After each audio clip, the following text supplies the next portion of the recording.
Part 1. The Encounter.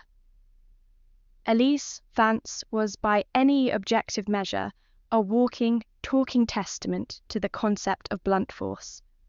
Subtlety was a foreign language, a complex dialect spoken by diplomats and lovers, neither of which Elise had ever successfully impersonated. Her approach to life was akin to a charging rhinoceros, direct, overwhelming, and occasionally resulting in bewildered onlookers. She didn't mean to be so lacking in grace. It was simply that her inner world, vast and untamed, tended to spill out with little regard for social filters or polite convention. Her thoughts, her desires, her very essence were laid bare with an alarming transparency. She possessed no artifice, no practiced charm, only a raw, unvarnished sincerity that often left people either charmed or utterly flustered. Yet her heart was a vast, open plain. A heart that was susceptible to the slightest breeze of affection, a place where emotions could bloom with startling speed and intensity, nurtured by the slightest warmth. This emotional terrain, so easily swayed, was about to be swept by a gale, an undeniable force of nature that arrived in the form of the elf mage Lyra Meadowlight. Lyra was not merely a person, she was an experience. Her very presence seemed to hum with an ethereal grace, a quiet luminescence that drew the eye and stilled the chaotic heart. It was as if the world around her momentarily paused, captivated by her silent melody. She moved with a fluidity that suggested she was not quite bound by the same earthly physics as everyone else, her laughter like wind chimes, her gaze like starlight.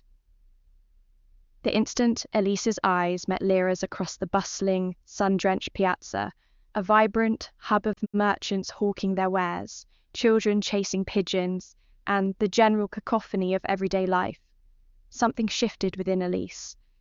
It wasn't a gradual dawning, but a sudden, overwhelming surge, a tidal wave of emotion that crashed against the shores of her soul. It was an immediate, undeniable, and utterly consuming desire to impress this radiant being. Elise, usually so awkward in social interactions, felt an unprecedented clarity of purpose. This was it. This was the pinnacle. Lyra was the only one worthy of her unfiltered, powerful attention. She felt a desperate, burning need to showcase her own worth, her own dreams, her own aspirations, as if these were the jewels she could lay at Lyra's feet. She began to speak, her voice, usually a little too loud, now tinged with an anxious eagerness. She spoke of her dreams, not the mundane, practical ones, but the grand, sweeping visions that filled her sleep, of charting unexplored lands, of discovering forgotten ruins, of making a name for herself, of finding a purpose that resonated with the vastness she felt within her own heart. She spoke with a passion that, on another day, might have been captivating. But Lyra's eyes, those distant stars, held a polite but undeniable distance. It was a subtle barrier, a gentle wall of composure that Elise, blinded by the light of her own hopeful infatuation, completely failed to perceive. She saw only the beauty, the grace, the potential. She was so focused on the reflection of her own burgeoning feelings that she missed the subtle cues of disinterest, the slight stiffness in Lyra's posture, the way her gaze flickered towards the more pressing concerns of the crowd. Lyra, a creature of quiet courtesy, and perhaps a touch of weary amusement at Elise's intense display, sought a polite way to extricate herself from the overwhelming earnestness. She smiled, a small, almost imperceptible curve of her lips, and offered a statement that, to her, was a gentle, perhaps even humorous deflection. "I'll accept you," she said, her voice soft, carrying just enough to be heard over the din. "When you slay the Obsidian Maw, the legendary demon dragon in Mount Helmore." It was, in Lyra's mind, an impossibility, a quest so outlandish that it would surely signal the end of the conversation, a graceful bow out. She imagined Elise would either laugh or perhaps nod and retreat, suitably deterred by the sheer absurdity of the challenge. But Lyra had underestimated the nature of Elise Vance's open plain of a heart. Elise heard not dismissal, not a polite brush-off, not an impossible, mythical quest designed to end their interaction. She heard a challenge.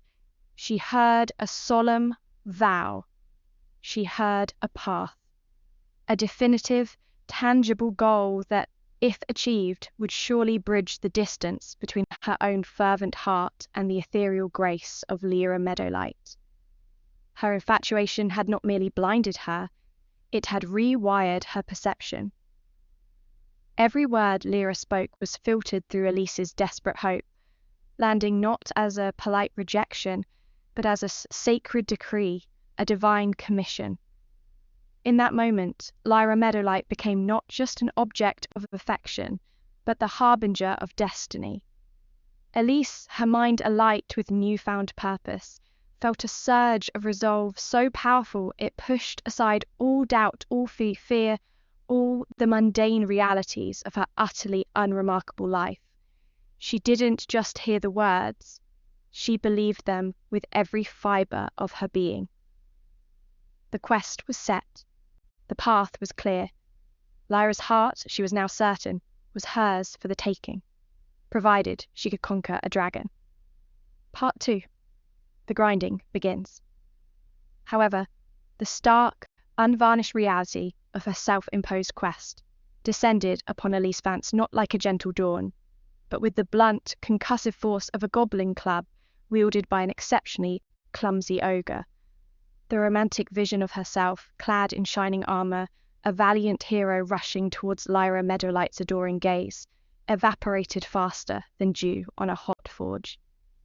The truth, when it finally forced its way through the rose-tinted spectacles of her infatuation, was far more prosaic and, frankly, terrifying. She was, to put it mildly, an adventurer of precisely zero experience. Her entire heroic repertoire consisted of eloquent speeches about her dreams and a profound misunderstanding of social cues. The Obsidian Maw, the legendary demon dragon of Mount Helmore. To Elise, this colossal beast was likely nothing more than a fanciful tale spun by bards to frighten children and entertain jaded nobles, a creature of myth as real as a unicorn's horn or a politician's promise. She had no idea where Mount Helmore was, let alone how one might approach a dragon, celestial or abyssal or whatever. The sheer audacity of her commitment, born from a moment of desperate infatuation, now loomed over her like a storm cloud the size of a kingdom. Yet, the same fervent determination that had propelled her to accept Lyra's impossible challenge now acted as a rudimentary rudder, steering her away from the rocks of despair and towards a new, if uncertain, course. Right, she muttered to herself, her voice echoing slightly in the quiet of her rented room, the remnants of her grand declaration still hanging in the air like stale perfume. If I'm to slay a dragon, I suppose I should learn how to swing a sword. The thought was laughable, yet it was the only logical starting point. She couldn't simply conjure dragon-slaying abilities out of thin air, much as she wished she could. She resolved, with the same unyielding conviction she'd applied to impressing Lyra, to start from the very bottom. If the path to Lyra's heart began with vanquishing a legendary beast, then the first step had to be understanding the fundamental, dirt under the fingernails, grunt work of adventuring. She needed to acquire skills, knowledge, and, perhaps most importantly, a sense of what this whole adventure of business actually entailed, beyond the romantic notions. Her first official quest. The notice board at the local Adventurers Guild, a place Elise had entered with a mixture of trepidation and misplaced bravado, was a veritable smorgasbord of minor inconveniences and low-stakes dangers. She scanned the parchments, her eyes eventually landing on a plea that seemed perfectly suited to her current, pathetic level of competence. Lost cat, it read, the handwriting somewhat shaky. Whiskers, beloved companion, last seen near Farmer Giles's property on the edge of the Whispering Woods. Reward offered. A lost cat. It sounded simple enough. A gentle introduction to the world of adventuring. A far cry from world-ending dragons.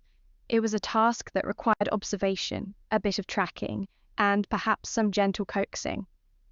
Perfect for a novice like her, she thought. A chance to dip her toes into the dangerous waters of heroism without risking immediate immolation. Farmer Giles, a man whose face was etched with the lines of 1,000 sunrises and a perpetual worry, greeted Elise with a sigh that seemed to carry the weight of every lost animal in the county. He described Whiskers, a creature of exceptional fluffiness and an equally exceptional talent for disappearing.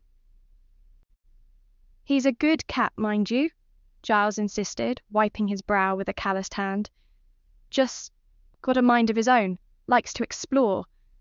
Usually comes back for supper, but not today, not yesterday either. Elise, trying to project an aura of professional competence she absolutely did not possess, nodded sagely. I shall find your Whiskers, good sir, she declared, puffing out her chest slightly. Consider it done. The farm was on the outskirts of the village, a scattering of weathered buildings surrounded by patchwork fields. The air was thick with the smell of earth, hay, and the faint, unsettling aroma of damp ancient trees, the very edge of the Whispering Woods. It was here, near a rickety fence bordering the shadowed tree line, that Whiskers had last been seen. Elise began her search, calling out the cat's name in what she hoped was a soothing, non-threatening tone. The woods loomed, a dense, tangled mass of ancient oaks, gnarled pines, and an unnerving silence that seemed to swallow the sounds of the outside world. The trees were impossibly tall, their branches interlocked like skeletal fingers, casting the forest floor into perpetual twilight. Even the air felt different here, cooler, heavier, carrying a faint, mossy scent mingled with something else, something vaguely unsettling, like forgotten graves. Whiskers, it turned out, was not merely a cat prone to exploration. He was a furry, four-legged magnet for trouble. Elise followed the faint traces of paw prints, her initial optimism quickly giving way to a growing sense of unease. The path, if it could even be called that, grew narrower, the undergrowth thicker, and the trees seemed to lean in closer, their rustling leaves sounding like furtive whispers. It wasn't long before the whispers turned to more distinct sounds. A skittering, a chittering, a sound that, to Elise's untrained ears, was disturbingly similar to the scratching of claws on stone, but multiplied 100-fold. The lost cat certainly had a knack for finding trouble. This place was far from Giles's farm. The air grew cold, a chill that had nothing to do with the dappled sunlight filtering through the canopy. Shadows seemed to deepen, coalescing into forms that darted just at the edge of her vision. And then they appeared. Rats. But these were not the common garden variety, scurrying for scraps in barnyards. These were spectral, death-dealing fiends. Their eyes glowed with an unholy, malevolent green light. Their fur seemed to shimmer with an unnatural luminescence, and their skeletal forms were starkly visible beneath translucent hides, their teeth unnaturally long and sharp. They moved with a terrifying speed, a swirling, chittering tide of spectral malice, intent on overwhelming anything that dared trespass into their domain. That anything was her. A wave of pure, unadulterated terror washed over Elise, freezing her in her tracks. Her heart hammered against her ribs like a trapped bird. Her mind, usually so full of grand pronouncements, went blank. All thoughts of Lyra, of dragons, of impressing anyone vanished, replaced by the primal instinct to survive. But then something extraordinary happened. As the first spectral rat lunged, its glowing eyes fixed on her, a surge of adrenaline, potent and electrifying, coursed through Elise's veins. It was perhaps fueled by sheer terror, by the sheer, overwhelming absurdity of facing a horde of undead rodents, or perhaps by some latent, undiscovered spark within her. Whatever the cause, it ignited a fire. She didn't think. She reacted. Her hands, which had only recently learned to grip a sturdy walking stick, balled into fists. She instinctively ducked under a snapping jaw, her body moving with a surprising, raw agility. And then she struck. Her fist connected with the spectral rat's head with a sickening crunch, dissipating its form into a wisp of malevolent smoke.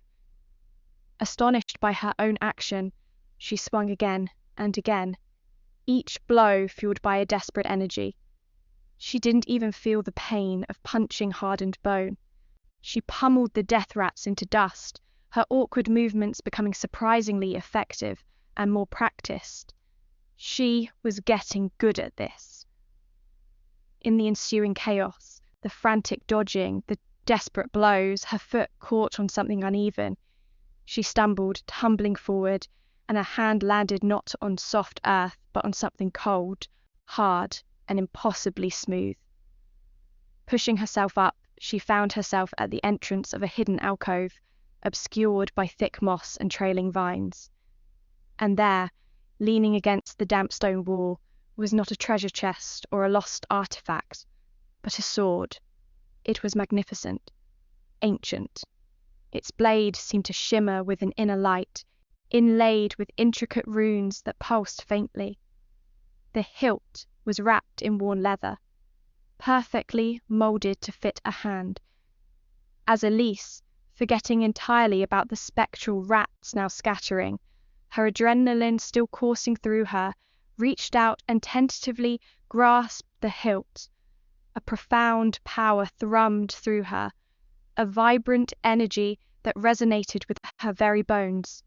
It felt right. It felt like an extension of herself. This was no ordinary blade, it was a weapon of legend. The battle had subsided, the spectral rats having dispersed into the deeper shadows of the woods, perhaps sensing the potent aura emanating from the sword. Elise stood panting, her hand still tingling, the weight of the legendary blade surprisingly comfortable. She looked at the sword, then back towards the direction of Farmer Giles's farm, the quest for Whiskers suddenly feeling like a distant, almost comical memory. She had found a legendary weapon, survived an encounter with spectral undead, and discovered a hidden alcove, all while looking for a cat. Miraculously, as if guided by fate or perhaps Whisker's own uncanny sense of direction, the feline, having evidently led Elise on a wild goose chase, only to then find its own way home while she was preoccupied, had already completed the quest for her. Farmer Giles would receive his cat back, none the wiser about the spectral rat horde or the artifact Elise had acquired. Elise, however, was left with a legendary weapon, a surge of unexpected confidence, and a profoundly confusing sense of accomplishment. She had succeeded not by fulfilling the task, but by completely failing at it, and in doing so, she had stumbled upon the first tangible piece of equipment for her dragon-slaying endeavor. Part 3. The Bandit's Map. Armed with the legendary sword, Elise Vance now possessed a tangible symbol of her burgeoning, if entirely accidental, prowess. The spectral rats and the surprising ease with which she had dispatched them had ignited a flicker of genuine confidence, a fragile ember in the hearth of her overwhelming infatuation. Her objective remained Lyra Meadowlight, a beacon in the fog, lighting the path to her blazing affection, however misguided. She had to slay the obsidian moor. But the dragon was a distant, terrifying silhouette on a far-off mountain, and the journey itself was an insurmountable enigma. She needed information. She needed a map. So, she was going to get one. Her first instinct, after the initial shock of her spectral rodent encounter subsided, was to revisit the Adventurers Guild. Perhaps there was a tome, a dusty scroll, a grizzled veteran who specialized in obscure demonology. But the whispers in the common room, punctuated by the clinking of tankards and the raucous laughter of seasoned adventurers, spoke of different paths to knowledge. They spoke of reclusive scholars, of forgotten libraries, and of whispered legends tied to perilous locales. It was during one such hushed conversation, over a watered-down ale that tasted vaguely of disappointment, that Elise overheard a fragmented tale about a map. It was the one she needed, the guide to the treacherous ascent of Mount Helmore. And the keeper of this fabled parchment, it was said, was a scholar of formidable, if eccentric, repute, who resided in a frontier town known as Oakhaven. The name itself conjured images of rough-hewn timber, dusty saloons, and the scent of pine and distant campfires.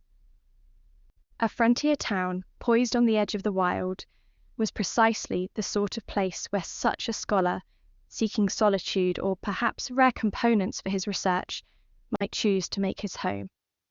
Elise, fueled by a renewed purpose and the comforting weight of her legendary sword strapped to her back, secured passage on a rattling merchant wagon heading east. The journey was long and arduous, a jarring, dusty affair that tested her resolve more with monotony than danger, a stark contrast to the supernatural peril she had recently faced. The landscape gradually shifted from rolling hills to sparser plains, the air growing drier, the sun harsher. Finally, on the horizon, a smudge of smoke appeared, resolving into the rough outlines of buildings huddled together as if for protection against the vast, indifferent wilderness. As the wagon rumbled over the crude wooden bridge spanning a sluggish, muddy river, Elise's initial impression was one of rugged resilience. Buildings were constructed from sturdy, dark timber, their windows small and shuttered against the elements. The streets, unpaved and rutted, were surprisingly busy.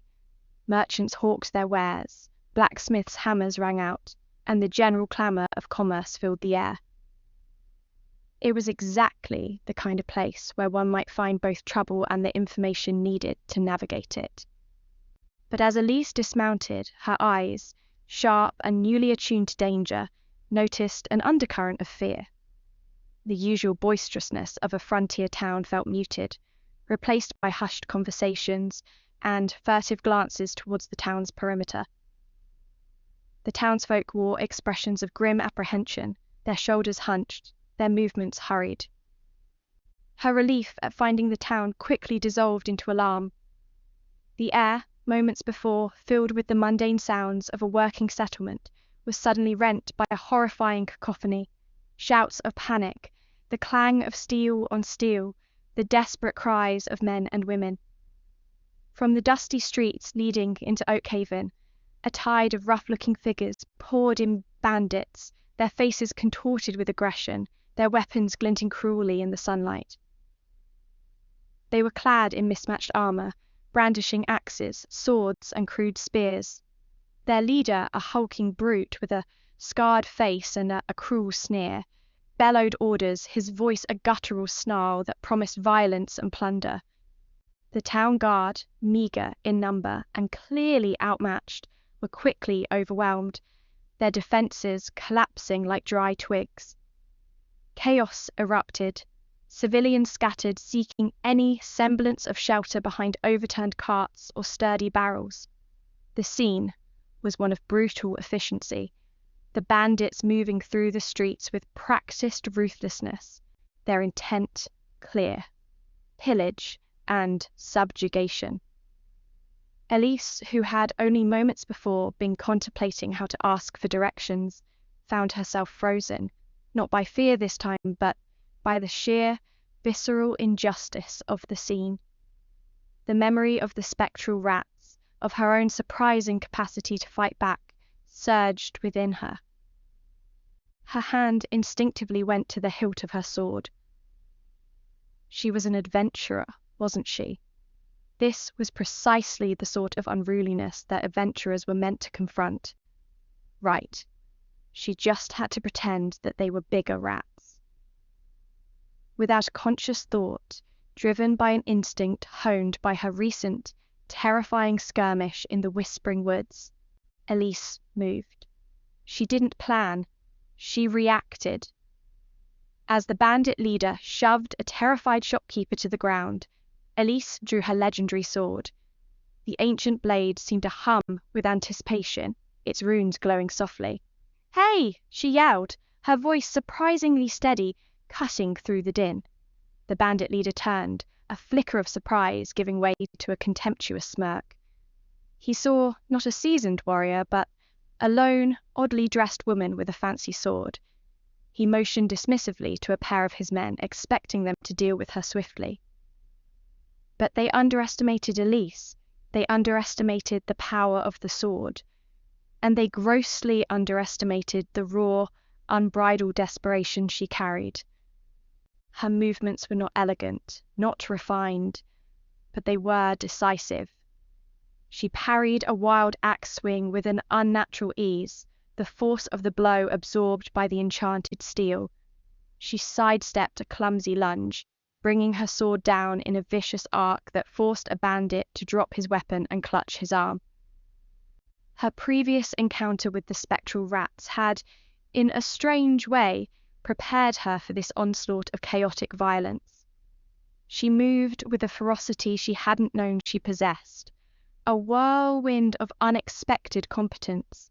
The bandits, accustomed to terrified villagers and easily intimidated guards, found themselves facing a relentless, unyielding force. She didn't fight with skill, but with sheer, overwhelming momentum, her powerful swings felling foes, her defensive maneuvers leaving attackers bewildered and disarmed. She was a force of nature fueled by indignation and the latent power of her weapon. Within minutes, the tide began to turn. The bandits, their initial surge of confidence shattered, began to falter. The leader roared in frustration, but his men, seeing their comrades incapacitated or fleeing, hesitated. Elise, standing amidst a scattering of disarmed and groaning bandits, her sword dripping with sweat and a strange dark ichor, was a formidable sight. The townsfolk, peeking out from their hiding places, stared in stunned silence. The reign of terror had been broken, not by a regiment of soldiers, but by a single, determined, utterly unqualified adventurer. The cheers that finally erupted from the grateful citizens were hesitant at first, then grew to a roar, their relief palpable. Elise, catching her breath, felt a moment of triumphant pride, quickly followed by a pang of guilt for the mess she'd made. She was about to accept their thanks, perhaps inquire about the scholar, when a gaunt, elderly man, his face pale and his robes torn, emerged from a collapsed doorway. It was the scholar.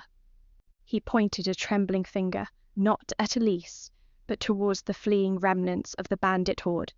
They took my satchel," he stammered. "It contained the map." Elise blinked. The map? The one she had journeyed to find?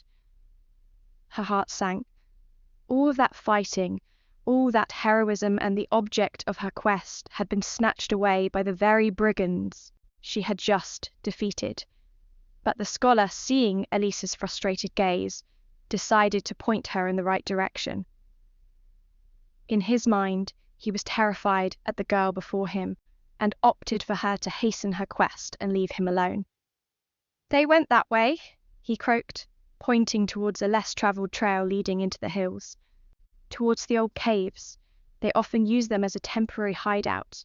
Please, you must retrieve it." Without a moment's hesitation, Elise nodded.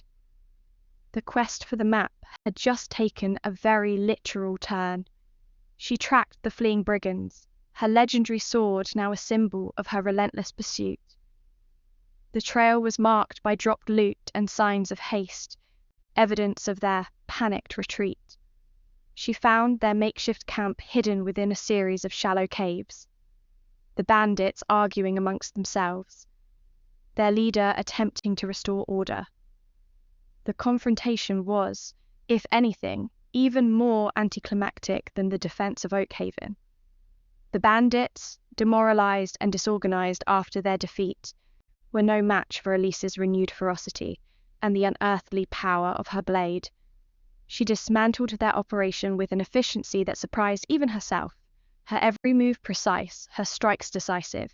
The leader, seeing his men fall one by one, his authority dissolving like mist in the sun, finally dropped his weapon and surrendered, groveling at Elise's feet. Exhausted but triumphant, her sword still humming with residual power, Elise approached the leader. "The map," she demanded, her voice firm. "Where is it?" "Map? What map?" The bandit leader was bewildered. What map? He had caused trouble all over the hills and forests. She didn't need a map. "Wait!" The bandit, eager to appease his vanquisher, scrambled to his feet and pointed to a battered leather satchel lying innocently beside a pile of stolen goods. A flash of inspiration struck him. It was in my bag this whole time," he explained, a weary, defeated smile on his face. I didn't even realize what it was. Just thought it was some old parchment." Elise stared at the satchel, then at the scholar who had finally caught up panting. She looked at her sword, still stained with the evidence of her unexpected combat prowess. She had routed a bandit horde, rescued a kidnapped scholar, and dismantled a criminal operation, all to retrieve a map that had been in their possession, presumably for days, possibly even weeks all along. She could only blink, a profound sense of bewilderment settling over her once more. It was a pattern that was becoming alarmingly familiar. Achieve a monumental task by completely failing at the original intended objective. Part 4. The Whispering Woods and the Lich. With the map, a tattered piece of parchment that now seemed to hold the key to her destiny, clutched tightly in her hand, Elise Vance finally set her sights on the formidable silhouette of Mount Helmore. The jagged peaks, wreathed in an ominous haze, beckoned her towards the ultimate confrontation with the Obsidian Moor. Yet, between her and her goal lay a significant and notoriously perilous obstacle: the Whispering Woods. This ancient forest was a place of legend, spoken of in hushed tones by seasoned travelers and wary villagers alike. It was notorious not for fearsome beasts, though it harbored many, but for its disorienting mists that clung to the air like shrouds, its treacherous paths that twisted and turned with maddening unpredictability, and an uncanny ability to make even the most experienced woodsman lose his way within hours. Elise plunged into the emerald gloom, the sunlight immediately dimming as the dense canopy of ancient Chahut closed in above her. The air grew heavy, cool, and damp, carrying the scent of rich earth, decaying leaves, and a faint metallic tang that Elise couldn't quite place. The whispers began almost immediately. Not voices, but the rustling of leaves, the creak of branches, the subtle sighs of the wind through the dense foliage, sounds that seemed to carry hushed secrets and ancient warnings. The map, which had felt so reassuringly concrete after the bandit encounter, proved frustratingly unreliable. Paths marked on the parchment seemed to vanish into impenetrable thickets, streams flowed in directions contrary to their drawn paths, and landmarks described by the scholar were nowhere to be found, or had perhaps been swallowed by the forest's relentless growth. Days blurred into a monotonous cycle of wandering. The mists, ethereal and persistent, coiled around the trees, distorting distances and blurring perceptions. Elise felt a growing sense of claustrophobia, the endless repetition of moss-covered bark, gnarled roots, and suffocating undergrowth pressing in on her. Her initial confidence, bolstered by her recent successes, began to erode, replaced by a gnawing doubt.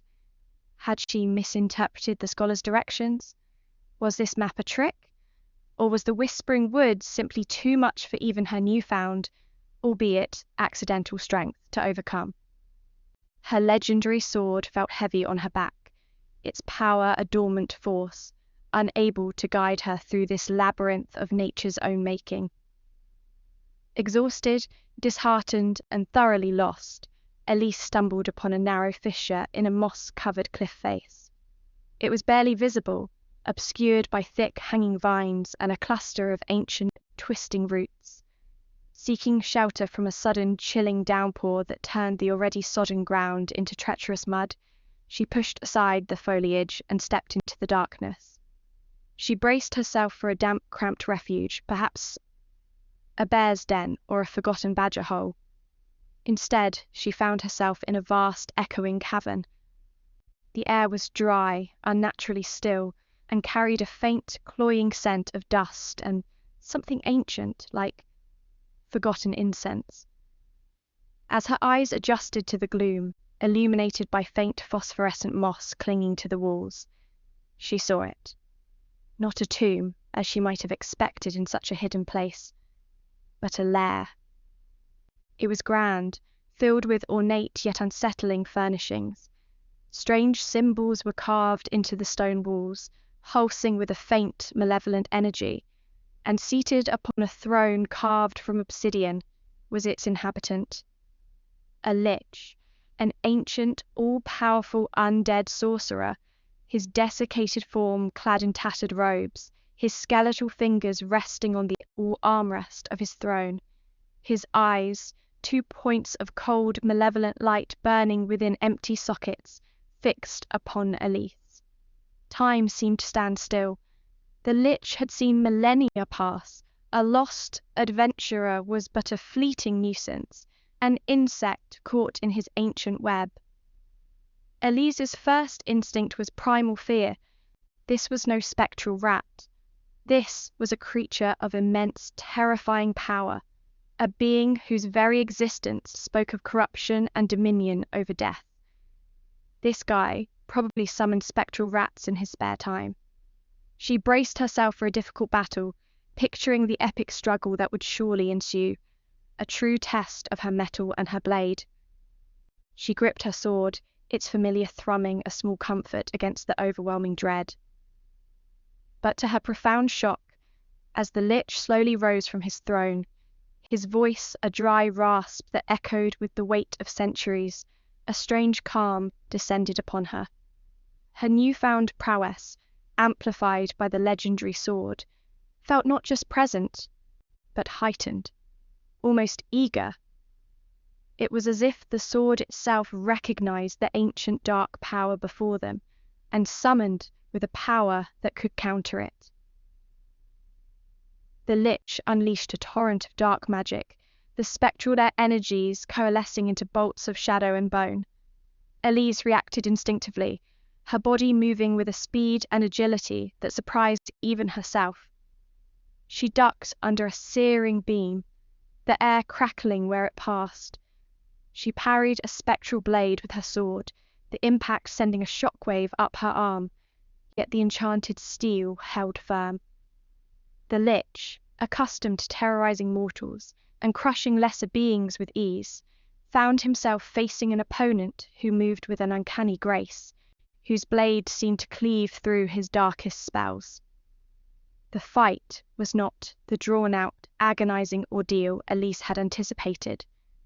It was a fierce, swift dance of death and destiny. With a final, desperate surge of power, channeling the very essence of the sword, Elise lunged. The ancient blade, glowing with an incandescent light, met the lich's unholy essence. With a chilling shriek that seemed to tear through the fabric of reality, the lich dissolved into a cascade of dark dust, his power extinguished, his ancient reign finally ended. Elise stood panting, the echoes of the lich's death cry fading into silence. The cavern, once filled with dark energy, now felt strangely serene. Her prowess, amplified by the legendary sword, had allowed her to dispatch the Lich with astonishing ease. But the Lich had been guarding more than just his own dark power. As she cautiously explored the lair, her eyes fell upon two objects nestled amongst the Lich's skeletal remains and scattered treasures. The first was a magnificent, enchanted bow, its wood dark and polished, strung with what appeared to be strands of moonlight. The second was a peculiar amulet crafted from an unknown dark metal, its surface smooth and cool to the touch. As she picked it up, she felt a strange, almost gravitational pull. She tried placing a small fallen gem into its ethereal confines, and, to her astonishment, it vanished, seemingly absorbed into the amulet itself. It was capable of storing anything within its ethereal confines. These immense treasures would certainly aid Elise in her grand quest.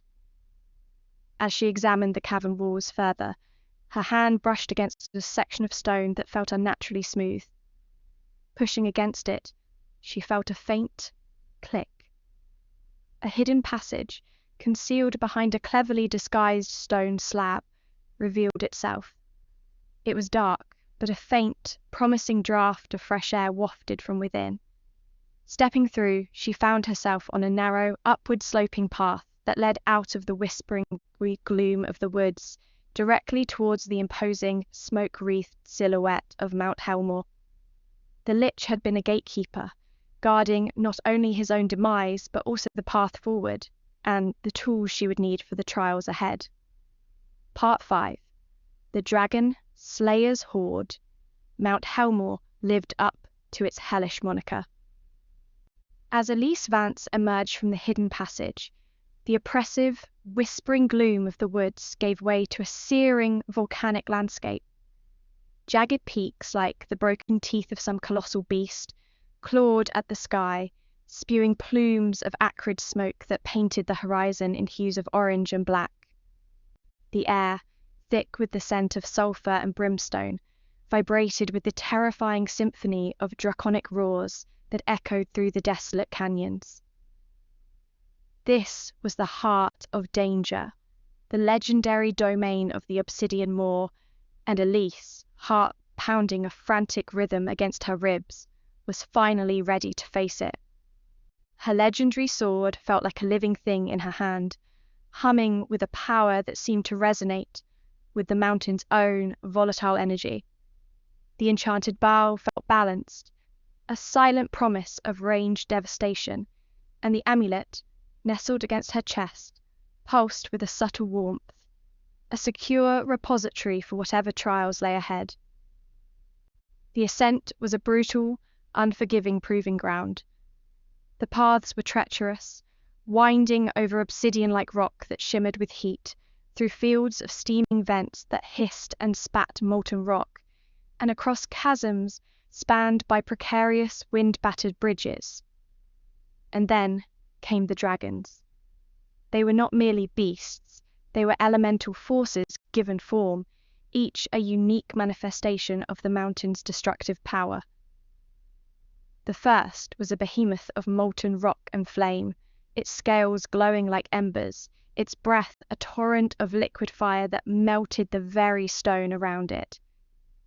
But Elise had agility honed against spectral rats and bandits, dodged the fiery deluge, her legendary sword flashing out to deflect a clawed swipe.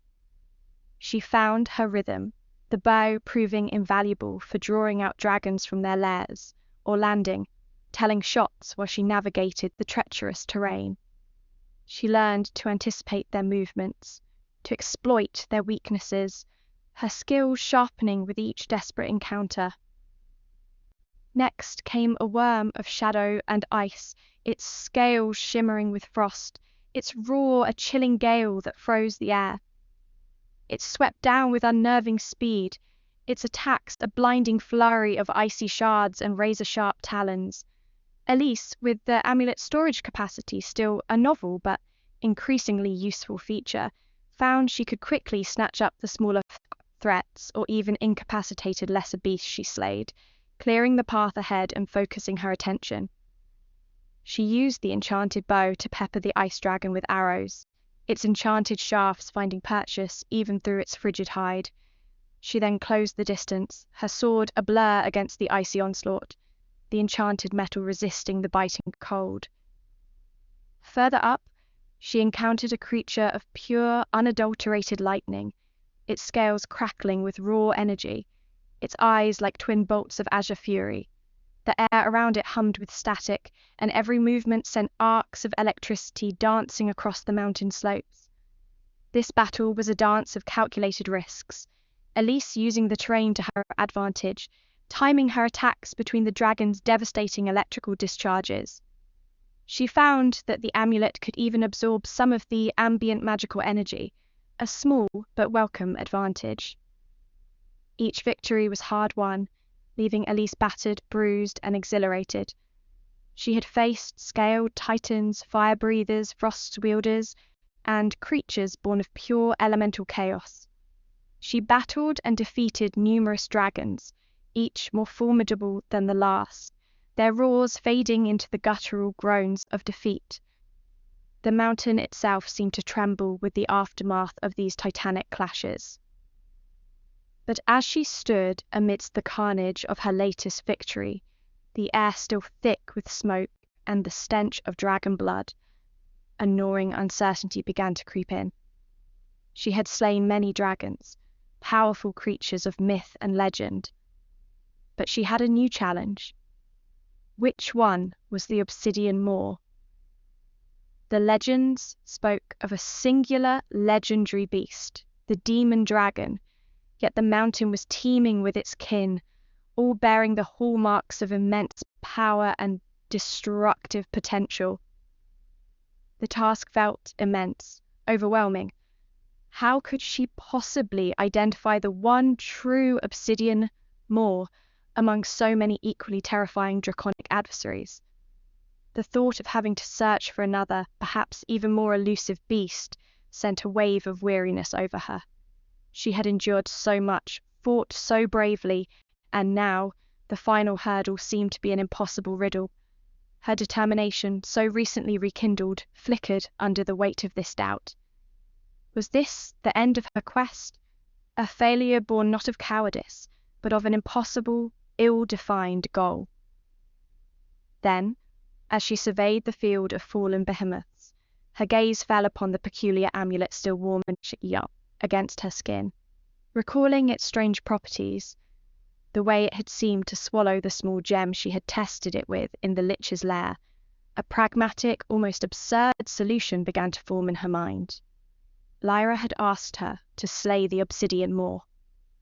But what if the spirit of the request was not about finding a specific individual dragon, but about proving her capacity to conquer the greatest threats on this very mountain? The amulet could store things, absorb them. It was a bag of holding, but on a grander, more terrifying scale. Elise decided on a pragmatic solution, one that bypassed the ambiguity of her mission entirely. She would fulfill the spirit, if not the letter, of Lyra's impossible demand. If she couldn't identify the specific Obsidian Maw, she would present proof that she had conquered all the great dragons of Mount Helmore. It was a bizarre strategy, born from her literal interpretation of challenges and her unique brand of accidental heroism. With renewed purpose, she began to gather the spoils of her battles. She approached the colossal corpses scattered across the volcanic slopes. Using the amulet, she focused its power, the strange metallic object glowing brighter. One by one, with considerable effort and a surge of the amulet's mysterious energy, she began to store the slain dragons within its ethereal confines. It wasn't a neat process. The massive forms compressed and vanished into the amulet's seemingly limitless void, leaving behind only scorched earth and the lingering scent of ozone and dragon essence. It was a testament to her unexpected might, a bizarre, draconic horde secured by a warrior who barely knew how to wield a sword a week ago. With her bizarre horde secured, a collection of defeated legendary beasts contained within a single, unassuming amulet, Elise turned her back on the smoking caldera of Mount Helmore. The path ahead was clear, the journey home beckoning. She had not found the singular obsidian moor, but she had felled many dragons, proving her valor and resourcefulness in a way no one, least of all herself, could have ever predicted. She carried with her not just the proof of her conquests, but the growing certainty that her path, however winding and accidental, was leading her somewhere important, perhaps even towards Lyra's distant starlight gaze. Part 6. The Bitter Revelation. The journey back from Mount Helmore was a blur of arduous travel, yet it was imbued with a distinct, almost tangible sense of accomplishment. Elise Vance, no longer the naive girl who had set out with a heart full of infatuation and a head full of impossible dreams, strode with a newfound confidence. Well, the heart was still there, but the legendary sword was secured, its power a constant, reassuring presence. The enchanted bow and the amulet, now laden with the compressed forms of several colossal dragons and other slain treasured beasts, hung from her person, testament to her extraordinary, if accidental, triumphs. She had faced spectral rats, routed bandit hordes, slain an ancient lich, and conquered a mountain teeming with dragons. News of her deeds, amplified by the whispers of frightened merchants and awe-struck travellers who had witnessed her passage or heard tales from those she had saved, had begun to precede her like a near-mythical fanfare. As she approached the familiar, bustling city that housed the Adventurers' Guild, the atmosphere seemed to palpably shift. People pointed, their faces a mixture of awe and disbelief. The usual clamour of the marketplace seemed to quiet as she passed, a silent reverence falling over the streets. The legend of the Dragon Slayer of Mount Helmore, the hero of Oakhaven, had evidently outpaced her physical arrival. It was with this growing weight of public admiration and a secret, hopeful anticipation for Lyra's reaction that Elise finally entered the Grand Hall of the Adventurers' Guild. The room, usually a raucous hub of noisy camaraderie, and the endless droning of quest boards fell into an unnerving silence as she stepped through the doors. Every eye turned towards her. The guild master, a man whose face was a roadmap of 1,000 adventures, his beard as white as winter snow, and his eyes sharp with the wisdom of countless battles, rose slowly from his seat behind a massive oak desk. He had seen heroes rise and fall, witnessed feats of unparalleled bravery and acts of unimaginable folly. But as he looked upon Elise, the tales he had already heard, tales that would have been dismissed as fantastical ravings just weeks prior, began to solidify into a staggering reality. The legendary sword strapped to her back, the unnerving aura of power that seemed to emanate from her, the sheer, undeniable presence of someone who had faced death and emerged triumphant, left him utterly flabbergasted. He had heard of her routing the bandit horde in Oakhaven, of her navigating the Whispering Woods, and of her improbable ascent of Mount Helmore. But the details, when she began to recount them, the spectral rats, the lich, the dragons, were beyond anything he could have conceived. "By the gods, child," the guildmaster murmured, his voice barely a whisper, a rare moment of speechlessness for him. He gestured for her to approach, his eyes scanning her from head to toe, taking in the weary but triumphant stance, the signs of recent, fierce combat, and the faint, otherworldly glow of her new acquisitions. We've never seen anything like it. Your accomplishments, they defy belief, from novice to legend in what feels like a blink of an eye. He shuffled through a stack of scrolls that had clearly been prepared in anticipation of her arrival, his hands trembling slightly. Your starting rank was, well, it was effectively 0. And yet, you've felled creatures that have driven seasoned heroes to their knees, completed quests that have been deemed impossible for centuries. There's only one thing to do. He pushed aside the scrolls, his gaze meeting hers with an expression of profound respect, tinged with a deep, unshakable bewilderment. "We're promoting you, directly, from 0 to Diamond. It's unheard of, unprecedented, never been done before in the history of the Guild." Elise accepted the accolades with a humble nod, her mind already racing ahead, her heart soaring with the hope that Lyra would finally see her, would finally welcome her. The promotion was secondary, a mere footnote to the true prize she believed she was about to claim. The Guildmaster, his curiosity outweighing even his astonishment, leaned forward. "But tell me, young lady," he asked, his voice softening, genuinely perplexed by the sheer scale of her endeavors.